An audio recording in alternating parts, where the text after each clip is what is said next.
ഈ ആൺകുട്ടികളുടെ വിചാരം അവർക്ക് പ്രീമാരിറ്റൽ കോഴ്സിന്റെ ഒന്നും ആവശ്യമില്ല എന്നാണ്. ആ ഒരു സംഗതി എങ്ങനെ വിലയിരുത്തുന്നു നിങ്ങൾ?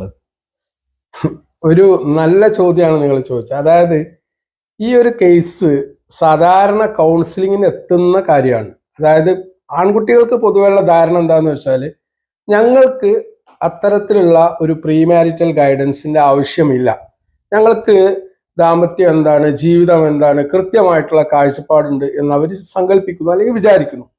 യഥാർത്ഥത്തിൽ ഈ പ്രീ മാരിറ്റൽ കൗൺസിലിംഗ് കോഴ്സ് ആൺകുട്ടികൾക്കും പെൺകുട്ടികൾക്കും ഒരുപോലെ നൽകേണ്ട കാര്യമാണ്. കാരണം ഈ സ്ത്രീയുടെ മനഃശാസ്ത്രം പലപ്പോഴും ആൺകുട്ടികൾ മനസ്സിലാക്കുന്നില്ല. ജീവിതത്തിൽ ആണിന്റെ മനഃശാസ്ത്രം വ്യത്യസ്തമാണ്, പെണ്ണിന്റെ മനഃശാസ്ത്രം വ്യത്യസ്തമാണ്.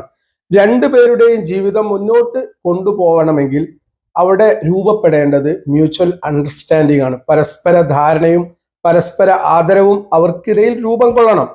അപ്പോ ഒരു ദാമ്പത്യ ജീവിതത്തിന് അടിസ്ഥാനപരമായി വിജയത്തിലേക്ക് എത്തിക്കാൻ ആവശ്യമായ ഇൻഗ്രീഡിയൻസ്, ഘടകങ്ങൾ എന്ത് എന്ന് ആൺകുട്ടികൾ നിർബന്ധമായി മനസ്സിലാക്കിയിട്ടില്ല എങ്കിൽ ദാമ്പത്യം പരാജയപ്പെടും. പ്രത്യേകിച്ച് ഒരു പെൺകുട്ടിയുടെ ഇമോഷണൽ നീഡ്സ്, വൈകാരികമായിട്ടുള്ള ആവശ്യങ്ങൾ.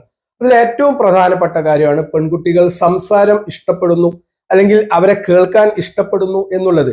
പൊതുവെ ആണുങ്ങൾ കൂടുതൽ ജീവിത തിരക്കുള്ളവരാണ്. അതുകൊണ്ട് തന്നെ പെണ്ണിന്റെ കൂടെ സമയം ചിലവഴിക്കാൻ അവർക്ക് സാധിക്കാറില്ല. ഇത് ദാമ്പത്യ ജീവിതത്തിൽ ഷെയറിങ്ങും ലിസണിങ്ങും കമ്മ്യൂണിക്കേഷനും നഷ്ടപ്പെടാനും ദാമ്പത്യ ജീവിതം പരാജയപ്പെടാനും കാരണമാവുന്നുണ്ട്.